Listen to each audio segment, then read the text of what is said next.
Hi, magandang araw sa inyong lahat. Welcome ulit kayo dito sa channel ko. Para dun sa mga bago, ang channel ko ay nagbibigay kaalaman at idea tungkol sa poultry farming at egg marketing business. Kaya kung nandyan na rin lang kayo, panoorin buo ang video para buo rin ang kaalaman at ideyang makukuha nyo. At yung mga hindi pa nakakapanood doon sa previous video na kung saan diniscuss natin ang tungkol sa possible na kita ng 100, 500, 1,000 at 2,000 heads native chicks for meat production, panoorin nyo na kasi magkakaroon ka ng idea. Lalo na kung ikaw ay may poultry farm ngayon na hindi mo alam kung anong gagawin mo sa produkto mo. Ngayong araw na to, ang pag-uusapan naman natin ay tungkol sa possible nakita ng 100 heads na kiti. Dito lang tayo sa 100 heads na kiti kasi automatic naman na pag nakita ninyo yung possible nakita ng 100 heads ay mamamultiply nyo na, di ba? Kung 500 heads or 1,000, 2,000 heads kiti ang mapuproduce ninyo at ibebenta ninyo, makikita na ninyo yung possible na kikitain ninyo, no? So, compute na lang natin itong 100 heads. Alam nyo ba na maraming poultry farm na nagbebenta ng kiti? Day old at saka 1 week, 1 month, 2 months, depende dun sa need ng mga customer nila. Doon sa mga ibang poultry farm, ang bentahan nila ng day old at saka 1 week pareho. Nagre-range yan sa 60 pesos to 90 pesos. Pero dito sa lugar namin, yung mga nakikita kong nagbebenta ng 1 week old ay 60 pesos. Pero yun naman ay ginamitan lang ng inahin. Sila yung naglimlim. Hindi sila gumamit ng incubator, nagagastos pa sila ng kuryente. So yung mga depende dun sa lugar ang presyo kasi at depende doon sa demand. Dito sa amin, medyo mababa ang demand ng kiti. Mas maraming bumibili ng mga sure, yung mga sure ball na, yung mga sure nang mabubuhay talaga. 2 months, 3 months, 1 month, mga ganyan. Yun ang binibili nila. Actually, may mga yung sasabihin nila sa'yo, tinatamad akong mag-alaga nang palalakihin ko pa para hintayin na mangitlog. Yun ang sinasabi. So, ang bibili na nila ay 3 months at saka yung mga iba ready to lay. Mga ganun na ang binibili nila. Kahit yung mga tandang, yung malapit ng mag-breed, mga ganon. So, dito sa lugar namin, 60 pesos lang ang 1 week old na kiti. Pero titingnan pa rin naman natin, no? Papakita ko pa rin sa inyo kung magkano ba ang gastos ng 1 week old na kiti. Although, may mga poultry farm na nagbebenta ng day old chick ng native at 1 week old ganyan. Limbawang magbebenta ka kasi maraming mga poultry farmer lalo na sa backyard wala silang idea kung paano gagawin nila dun sa alaga nilang mga manok. So, at least dito siguro makakapulot kayo ng idea, no? Kung 1 week old ang plano mong ibenta, ay gagastos lang yan ng 84 pesos. 1 week lang na pinakain mo ng chick booster. Kasi 2.1 kilos lang ang makakain ng 100 na kiti. Ngayon, yung 84 pesos na yon, no, idadagdag mo doon sa cost of production mo na nagpapisa, di ba? Doon yung waiting mo na nangitlog, yung mangingitlog at saka yung araw na nagpisa siya. So in short, di ba dun sa nakaraang video na compute natin 12 pesos and 60 centavos per head. So ibig sabihin 1,260 ang cost of production ng 100 heads na kiti. Plus 84 pesos na kinain nila ng 1 week. Kaya 1,344 pesos ang cost of production ng 100 heads chicks. 100 heads na kiti yun ng native. Ngayon, yung 1,344 divided by 100 heads, makikita mo doon na 13 pesos and 44 centavos lang pala ang cost of production ng 1 week old na kiti.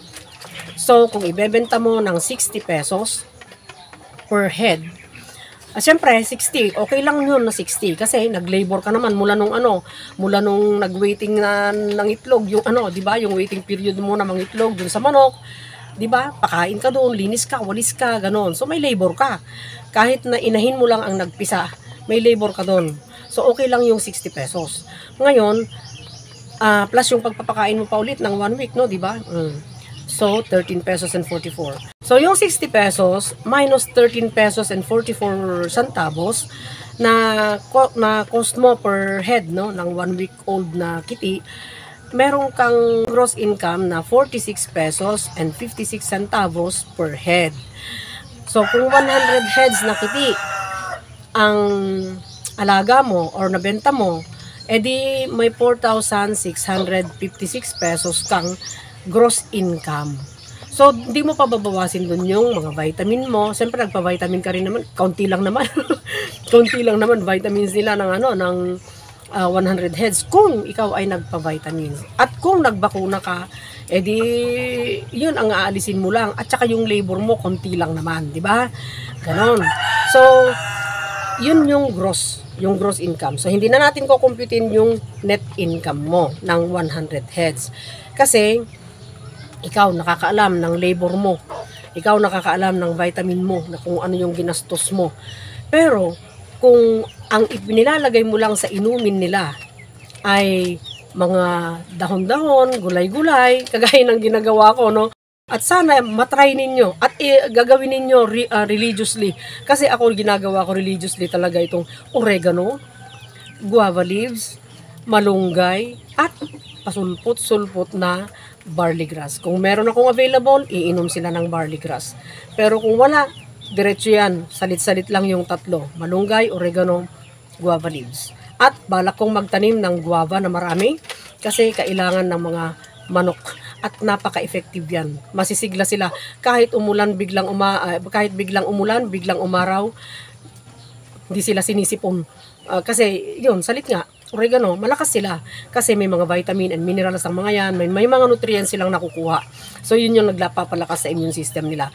So, ibig sabihin, yun yung gross income ng 100 heads, 4,656, at yun ay income mo within 63 days na ginugol mo para ma-produce yung 100 heads na kiti na yon. Kasi, di ba, from waiting period na ng itlog, yung manok, plus yung araw na ng itlog, at yung araw na nagpisa, tapos yung araw na pinakain mo ng 1 week na chick booster, 63, lahat, 63 days lahat yon, no?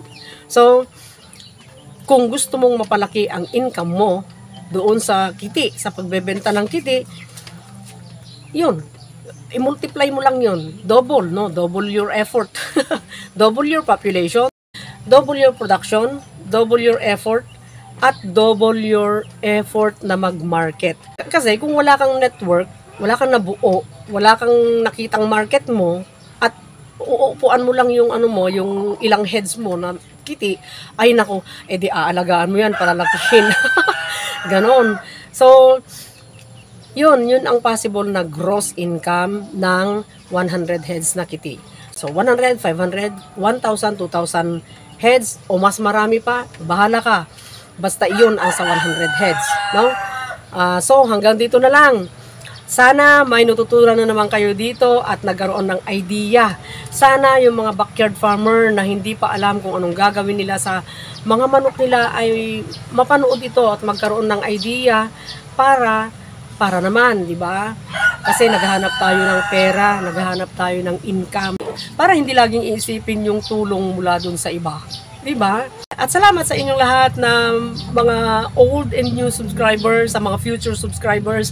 Thank you kasi nakikita ko talaga nag-go-grow naman ang channel ko. Pero hindi kagaya ng mga ibang channel na ang bilis lumaki ng channel nila. At sana tulungan ninyo ako pag-share ng video at channel ko para mapabilis pa ang paglaki.